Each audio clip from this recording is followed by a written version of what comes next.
What is going on, guys? It's February 23rd, and here are the picks of the day. Today, I'm mainly going to be looking at NBA. We have a ton of games today, which is good.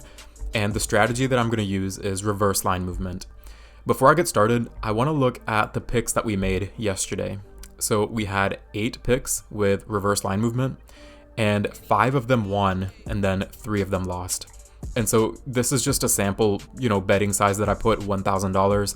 But you can play around with this if you don't bet this amount. Let's just do 200, for example. And even if you did 200 each, you would still be, net positive. But this also goes to show that it's not a get-rich-quick scheme, but in the long term, this strategy does work. You're just going to slowly win over time, which, to me is a good thing. But let's get back to the picks of the day. So the strategy that I'm going to use is reverse line movement. If you haven't heard of it before, check out the description. I've got a little summary there that might help you out, but also just keep watching because I'm going to go over exactly how it works. So let's look at this first game, for example, where we have the Cavaliers playing the 76ers. This line opened up at over under 229.5, and then 66% of the betting volume went towards the over, and then the line moved down to 228.5. And so if people were already choosing the over at 229.5, then why would they move it to 228? It almost seems like they're trying to promote this outcome. And this is kind of backwards. You don't normally see that, right? They normally want to balance it out when they can. But the reason it's acting like this is because the sharps have money on this game. And the sharps are essentially the more knowledgeable bettors. They're the guys who bet larger amounts, they have a better win rate, and they're the experts in this field. And the bookmakers know exactly who these guys are.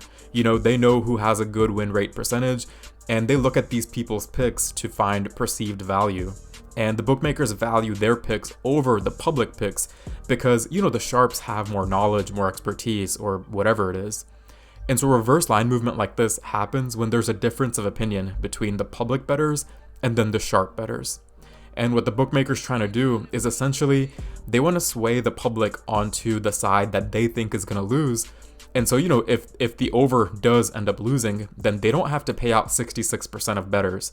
They only have to pay out 34%. And so it kind of ends up being a profit move. And so whenever you do see an instance like this, you want to go where the sharps are betting. And so for this game, I would go with the under. This doesn't guarantee that every pick is going to be a winner. With sports betting, there's so many different variables, but this strategy is a profitable strategy if you stick to it in the long run. Also, the timing of these picks is really important too, because these lines are going to change so much. So you might end up placing a bet later in the day, and then if these lines are a little bit too much adjusted, then it might be a disadvantage. So just be on the lookout for that as well. But now that you know how reverse line movement works, I'm going to go through the rest of today's picks. If you haven't already, make sure you hit that subscribe button. I'm going to be bringing you guys reverse line movement picks 4 to 5 times a week. So be sure to subscribe, and let's go on to pick number 2. So the second game is going to be the Bucks versus Timberwolves. This line opened up at over under 224.5, and then 65% of the betting volume went towards the under, and then the line moved up to 226. And so if people are already choosing the under at 224, then why would they move it to 226? That's reverse line movement. So for this game, I would go with the over. We have the Hornets versus the Warriors, where it opened up at 229.5, and then 74% of the betting volume went towards the over, and then the line moved down 1 point to 228, making the over look that much more appealing. So for this game, I'm going to go with the under. And then the last game is the Spurs versus the Lakers. This game opened up at over under 239, and then 65% of the betting volume went towards the under, and then it moved up to 240, making the under look that much more appealing. So for this game, I'm going to go with the over. These lines might adjust throughout the day, so whenever you look, you might find more opportunities, or some of these might not exist when you look. So just, be careful, be mindful whenever you place your bet. Again, hit that subscribe button if you haven't, and I'm going to see you in the next one. Peace.